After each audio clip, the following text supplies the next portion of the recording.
Push the goddamn button. Push the goddamn button. Bruce Lee would be no match for me. Are you serious?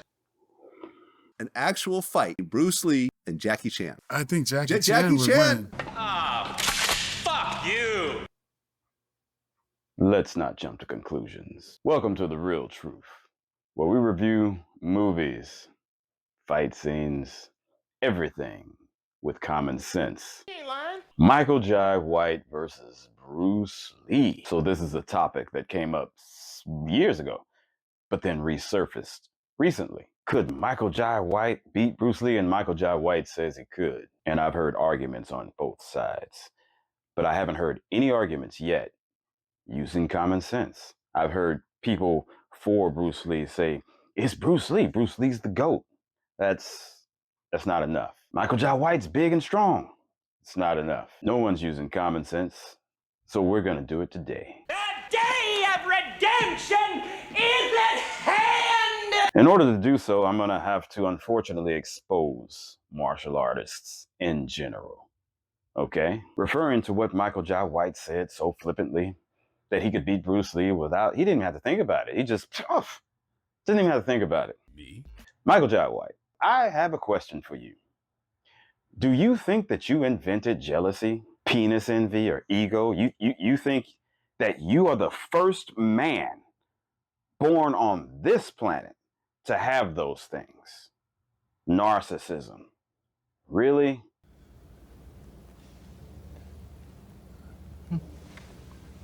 You don't think that that shit existed in the 50s and the 60s and the 70s? It existed before that. Jealousy and narcissism exists in martial arts. Always has. It exists with competitors. I'm a fight choreographer. And if I ever call myself a fighter, which I sometimes do, I don't ever call myself a professional fighter. Not a professional fighter. Just a person who likes to hit men in the face. I also have that jealousy. Narcissism. I've had that to a high degree, targeting other martial artists to embarrass later. I loved doing that. I loved hitting men in the face when they're trying not to be hit in the face, and you hit that motherfucker dead in the face. Loved it. Not so much anymore. I'm a grown ass man now. You need to grow up. We as martial artists need to grow up. How many martial artists do you know who post videos of martial arts and it's someone other than themselves doing it? Narcissism. And I'm not talking about teaching something. I'm not talking about that. I'm talking about instructional videos and stuff like that. Yes, I work out. But if I have to take the time to set up a camera before I start stretching and kicking and push up and sit up, I ain't gonna want to do the shit no more because I'm gonna feel ridiculous. I'll feel ridiculous. But if it's me and another person and I'm showcasing them, they're showcasing me, we're having a good time, that's different. That's why I love fight choreography in general. As a fight choreographer, we get challenged. Here's something for any fight choreographer out there. Have you ever noticed, of course you have, noticed that martial artists will, well, you know, I don't know how to pull a punch because I fight for real. How many times have you heard that bullshit? I don't know how to pull a punch because I fight for real. You know, but I like this stuff, so I'm gonna try it. But you know, if I accidentally, because I fight for real. How many other fight choreographers out there? Because this has happened to me, where you are the lead fight choreographer and you're real fighters doing their fight choreography. After it's all over with, later that day, they're like, hey man, you want to spar? You want to train? You want to spar? They want to take you aside so that they can try to embarrass you. I wonder if some of these motherfuckers think that if they can get one up on you, that it's they're gonna get a better role in the movie or live performance. No. I have friends. One of them I've tagged in this video said to me, if Tom Cruise can't beat me in a real fight, he shouldn't be able to beat me in the movie. What? Even as a fight choreographer, I've been one of those guys that have seen people come in, didn't like the face. So I arranged a meeting so that I could it's stupid. It's pathetic. It's pathetic. I was younger. I was younger, okay? I've grown? Yeah, right. Michael Jai White made that statement respecting Bruce Lee, because in this day and age, martial artists, most of them respect Bruce Lee and his legacy. That would not have been the case while he was still alive. People wouldn't be respecting Bruce Lee, they would be trying to take his spot. Back in those days, I didn't have a lot of respect for little guys, and if you were under 5'8", in my book you were little, and if you were under 150 pounds, in my book you were little. At that time, I was already an amateur world champion. I was a United States national champion. I was on my way to becoming a 3-time international champion. For a while, I was able to get that punch in on Bruce Lee, but he would always go into that little Zen alpha state, and then you couldn't get anything through. You probably couldn't even hit him with a bullet, he was so fast. You probably couldn't even hit him with a bullet, he was so fast. There's a target on his back.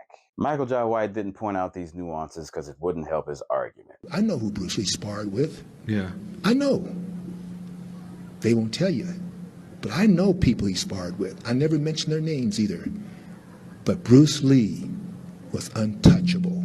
Yeah. Bruce Lee kick, you don't shut your eyes, because when you shut your eyes, you cannot see Bruce Lee kick. You know how fast? Well, Bruce, 135 against Jim DeMille, 225, Ed Hart, 240, 250, professional boxer, kill you with either hand, Jesse Glover, super athlete, judo, karate, all of his street fighters, never been in tournaments since. Jesse, of course, went into judo tournaments, but tournaments as we know them today.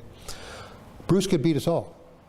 And I don't mean it would be a struggle. I mean, he could beat us all and we didn't have a chance. If you were to go up to someone who doubts Bruce Lee and tell them about the times, the stories that these other martial artists and other people have had of Bruce Lee beating up people, they'll be like, pics or it didn't happen. There's no video, so it didn't happen. Go up to those same people and just make some shit up, but make it negative about Bruce Lee and watch how fast they believe you. Oh man, I heard Bruce Lee, man, on the set of Fist of Fury. One of the extras challenged him, and oh man, they swept him, man. They swept him, got a good one on him. Yeah, because they'll be like, yeah, because Bruce Lee was a no. What happened to pics or it didn't happen? What happened to video or it didn't happen? Another thing about video and pics or it didn't happen, camera culture didn't exist in the 60s. Camera culture didn't exist in the 70s. We didn't have camera phones. People weren't just out there just filming. People didn't go through the trouble to set that shit up so that they could film every little thing. There's a fight. My video camera. Give me the tape. Give me the tape. Fights don't last that long.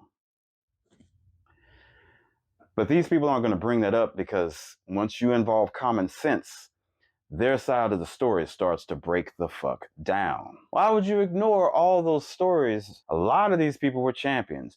Why would a champion martial artist put over, and by put over I mean make look good, another martial artist when we have these giant egos and we are narcissists? We get jealous of other martial artists getting paid more than us, getting the spotlight before us, because it happened. We ain't gonna say some shit like, yeah, he could beat me up if it wasn't true. We ain't gonna say it if it was. Most of us. So if someone is sitting there saying, yeah, he was, and it's a martial artist, especially a champion, wow, a champion would sink to that level to say someone is better than they are, and it ain't even a professional fighter?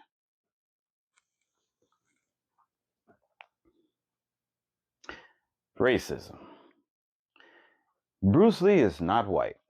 Bruce Lee was doing things in America. Bruce Lee, at most of the time, was the smallest person on the set. Bruce Lee had to deal with being his size, and I'm his size. I know what he's went through. Well, no, I don't. I know a fraction of what he went through because I wasn't in the 60s and 70s. He had to deal with being his size, not speaking great English, and racism. There was a target on his back the second he came into the door. Michael Jai White is black. He had to ignore racism in order to make his point. He had to ignore jealousy, and he had to ignore stories from other champions to try to make his point. And his point was simply, I'm bigger. What martial arts instructor is going to sit there and tell you, well, I'm a good martial arts instructor, but no matter how much I teach you, if you ever fight someone bigger than you, they're going to beat you up. Bye. What? Because it ain't true. Why would any martial artist under 6 foot have students if this was true? Go ahead, go around. Tell every martial artist you see, every martial artist you know, man, you're good.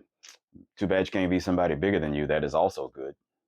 I bet you anything if you say that, they'll be like, wait a minute, hold on, dog. Do I think Michael Jai White could beat Bruce Lee in a fight? Yeah. There is a scenario where I could have beaten Bruce Lee in a fight. There is a scenario. If you got Doctor Strange and you had him search the infinite universes and infinite possibilities, yes, there is a scenario where there may even be more than one, where Michael Jai White could beat Bruce Lee, in my opinion. But I think more often than not, he would not. Michael Jai White has no physical charisma. Have you seen his movies? Michael Jai White is to Bruce Lee what a person who knows an extremely funny joke, delivers that joke perfectly, and makes you laugh out loud is to Richard Pryor. What we're looking at when we watch a Michael Jai White movie is someone with no physical charisma. He fights like a robot. Spin kicks look fantastic. Punches look fantastic. It looks great. Where's your soul, brother?